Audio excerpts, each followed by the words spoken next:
अब आपको बताते हैं कि जो दूसरी सर्जिकल स्ट्राइक की है भारत ने, आज वो कहां की है। डिजिटल दुनिया में चीन के अतिक्रमण पर भारत ने आज एक और स्ट्राइक की है।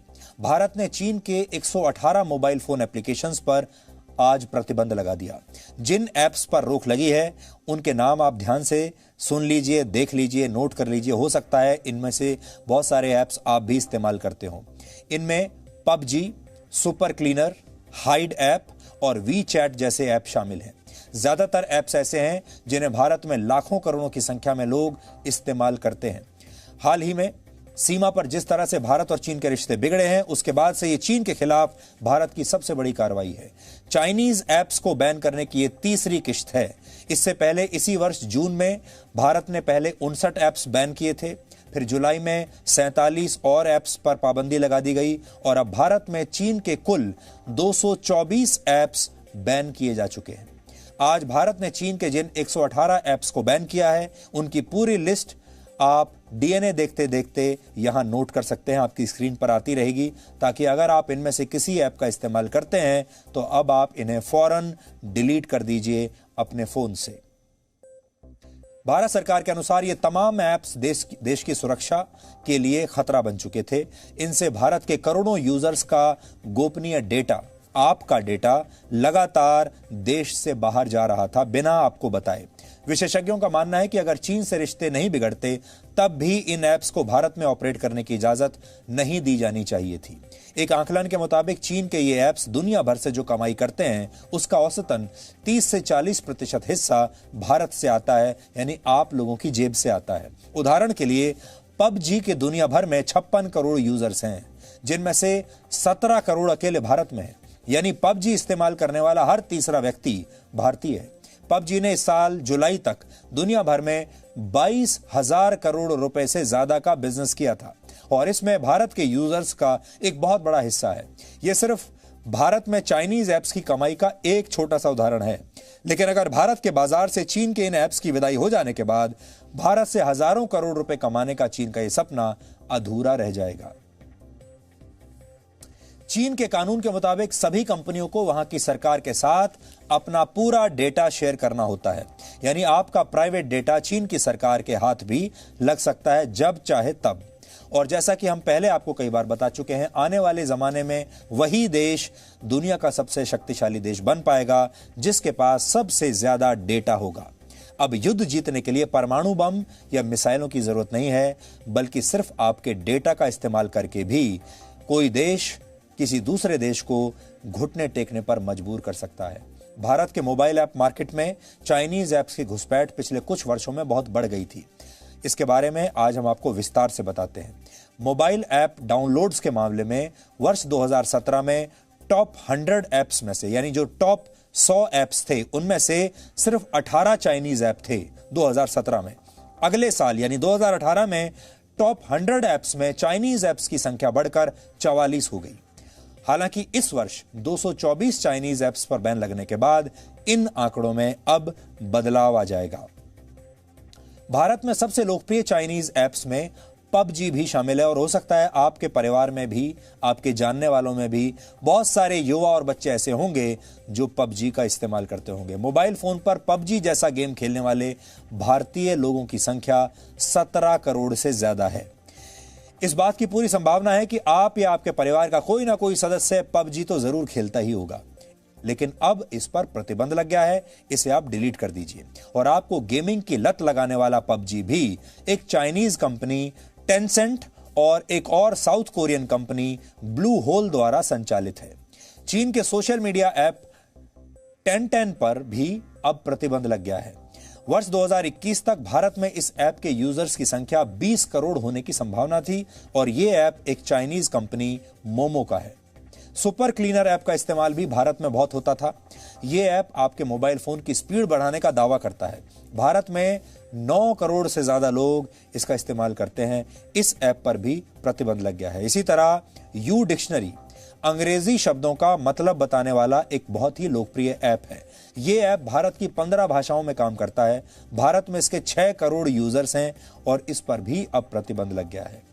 ऐसा नहीं है कि चीन के सिर्फ मोबाइल फोन ऐप्स ही यूजर्स की प्राइवेसी और सुरक्षा को खतरे में डालते हैं।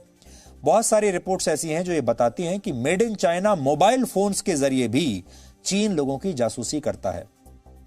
इसलिए आपको हम ये सावधान करना चाहते हैं, क्योंकि भारत में चीन में बने मोबाइल फोन्स की संख्या बहुत ज्यादा है। आप भी चाइनीज मोबाइल फोन बहुत खुश होकर खरीदते हैं क्योंकि ये बहुत सस्ते हैं। इनमें फीचर्स तो बाकियों के से ज्यादा हैं, लेकिन पैसा बाकियों से आधा है, इसलिए बहुत सारे लोग चाइनीज फोन खरीदते हैं। चाइनीज फोन अगर आपके पास है तो भी चीन उन फोन्स के जरिए आपकी जासूसी कर सकता है। चीन की मोबाइल फोन निर्माता कंपनी शाओमी पर यह आरोप लगे हैं कि वो दुनिया भर में अपने यूजर्स का डेटा गुप्त तरीके से चीन को भेजती है। ये आरोप पहले लग चुके हैं।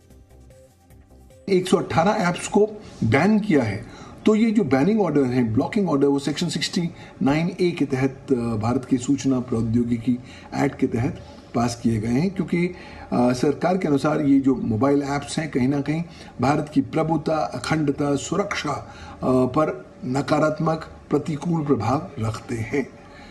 अब ध्यान से देखा जाए तो मुझे लगता है कि जब जब आपके यहाँ टेंशन्स बॉर्डर पर बढ़ेंगी तब तब इस तरह की घटनाएं भी आती रहेंगी। ये एक ट्रेंड सा नजर आ रहा है। और वैसे भी जब सरकार ने ये 118 मोबाइल ऐप्स को बैन किया है तो मुख्य उद्देश्य यही है कि भारत की जो प्रभुता, अखंडता और सुरक्षा है उसको हम सबल रूप से पूरी तरीके से सुरक्षित रख सकें। क्यों? क्योंकि आज भारत नहीं चाहता कि भारत एक लीकिंग इकोसिस्टम बन जाए। सबसे बड़ा कारण चाइनीज ऐप बंद करने का यह है कि जो हमारे डेटा, इंपॉर्टेंट डेटा, उसका लीकेज बहुत ज्यादा था, जो कि हमारे क्रेडेंशियल्स आप सुनते थे, क्रेडिट कार्ड्स हैक हो गए, बैंक अकाउंट्स हैक हो गए, वो सब कहीं ना कहीं 70% उसमें चाइनीज ऐप का ही रोल था। और जहां तक बात है चाइनीज ऐप बंद होने से, डेफिनेटली चाइना को बहुत बड़ा एक इकोनॉमिकल प्रेशर आएगा, क्योंकि उसके पास से लगभग इंडिया के करोड़ों में जो यूजर्स हैं वो हट जाएंगे। आपको याद होगा जी न्यूज ने जून के महीने में भारत में चीन के सामान के बहिष्कार की एक मुहिम चलाई थी।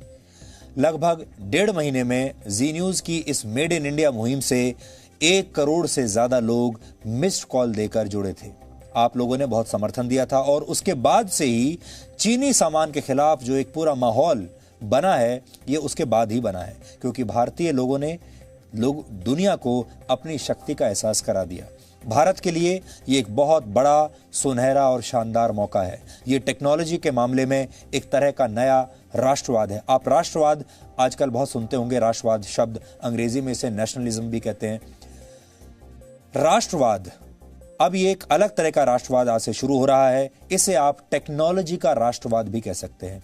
आप इस तरह से समझिए कि दुनिया की 10 बड़ी टेक्नोलॉजी कंपनियां जो हैं, उनमें से 5 चीन की टेक्नोलॉजी कंपनियां हैं। चीन ने इंटरनेट राष्ट्रवाद के दम पर यह काम किया। भारत के पास भी अब यह मौका आ गया है। चीन के कुल 224 मोबाइल ऐप्स पर पाबंदी लग चुकी है। इससे भारतीय कंपनियों के पास एक सुनहरा अवसर है कि वो वर्ल्ड क्लास मोबाइल ऐप्स बनाएं और अपनी कंपनियों को वर्ल्ड क्लास बनाएं। भारत में इस समय 50 करोड़ स्मार्टफोन यूजर्स हैं और 70 करोड़ भारतीय इंटरनेट का इस्तेमाल करते हैं, और यही हमारी सबसे बड़ी शक्ति है, ये 50 करोड़ स्मार्टफोन्स और 70 करोड़ इंटरनेट यूजर्स।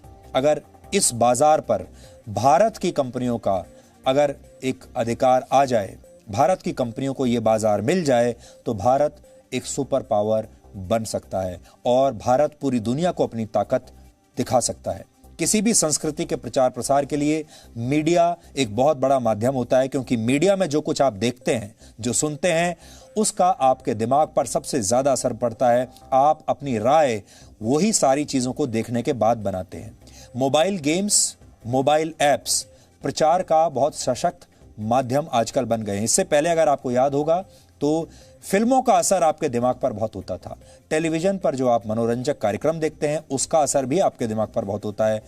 और जो इन कार्यक्रमों का, टीवी का, फिल्मों का जो असर आपके ऊपर होता है, इसे कूटनीति की भाषा में सॉफ्ट पावर कहते हैं। जिस देश की जितनी ज्यादा सॉफ्ट पावर होती है, वो देश उतना ही ज्यादा शक्तिशाली माना जाता है। जैसे उदाहरण के लिए अमेरिका आज सबसे ज्यादा सॉफ्ट पावर वाला देश है, क्योंकि आप भारत में रहते हुए भी अमेरिका में बसने के सपने देखते हैं, अमेरिका के सिटीजनशिप लेने के सपने देखते हैं। अमेरिका का वीजा लेना आज किसी भी भारतीय के लिए या दुनिया में किसी भी आदमी के लिए एक सपने जैसा है। लोग अमेरिका को एक सुपर पावर मानते हैं और उसके पीछे बहुत बड़ी जो हाथ है उसके पीछे वो है अमेरिका के हॉलीवुड का, क्योंकि जो फिल्में आप देखते हैं अमेरिका के बारे में, हॉलीवुड की अंग्रेजी फिल्में, उन सब फिल्मों में आपको यह बताया जाता है कि अमेरिका सर्वशक्तिशाली देश है। और उन फिल्मों को देखते देखते अब आपने ये स्वीकार कर लिया है कि अमेरिका ही सुपर पावर है। बच्चे या बड़े जो आजकल वीडियो गेम्स खेलते हैं वो भी इसी सॉफ्ट पावर के एक हथियार की तरह है। अब यह सॉफ्ट पावर फिल्मों से बाहर निकलकर, टीवी से बाहर निकलकर मोबाइल ऐप्स के जरिए आपकी दुनिया में आ गया है। अब यह सॉफ्ट पावर जो ऑनलाइन गेम्स हैं उनके जरिए आपके जीवन में आ गया है। इसलिए ये जो ऑनलाइन गेम्स हैं, ये जो मोबाइल ऐप्स हैं, इनकी सोच मोबाइल वीडियो गेम से के जरिए आपको प्रभावित करती है। अब तक भारत चीन के 224 मोबाइल ऐप्स पर प्रतिबंध लगा चुका है। भारत के चीन के सामान के खिलाफ इस कदम का मतलब समझना जरूरी है। क्या यह भारत के आत्मनिर्भर अभियान की दिशा में उठाया गया कदम है? क्या डिजिटल दुनिया में भारत की शक्ति का एहसास कराने का समय अब आ चुका है? क्या भारत के पास दुनिया की डिजिटल राजधानी बनने का सही समय है? हमें कुछ बातों पर आज ध्यान देना होगा। सबसे बड़ी सच्चाई यह है कि दुनिया में संख्या के लिहाज से सफल इंजीनियर भारतीय हैं। तो सवाल यह उठता है कि क्या भारत सिर्फ अपने इंजीनियर्स के दम पर दुनिया की डिजिटल राजधानी बन सकता है? क्या आईटी इंजीनियर्स के दम पर हम ये सब कर सकते हैं? भारत में कई बड़ी अंतर्राष्ट्रीय टेक्नोलॉजी कंपनियों के दफ्तर हैं। बेंगलुरु, गुरुग्राम, हैदराबाद और पुणे के दफ्तरों में अंतर्राष्ट्रीय कंपनियों के छोटे छोटे काम होते थे। उस वक्त शायद इन कंपनियों को उतना भरोसा नहीं दिखता था। अब आप देखिए जिस तरह भारतीय कंपनियां आई हैं वो आपको समझ में आएगा कि भारत आईटी के क्षेत्र में भी एक सुपर पावर बन सकता है। तो कहने का आपसे मतलब यह है कि भारत अब अगर चाहे तो आईटी के क्षेत्र में इन ऐप्स के जरिए, इन ऑनलाइन गेम्स के जरिए अपनी सॉफ्ट पावर को बहुत कई गुना तक बढ़ा सकता है।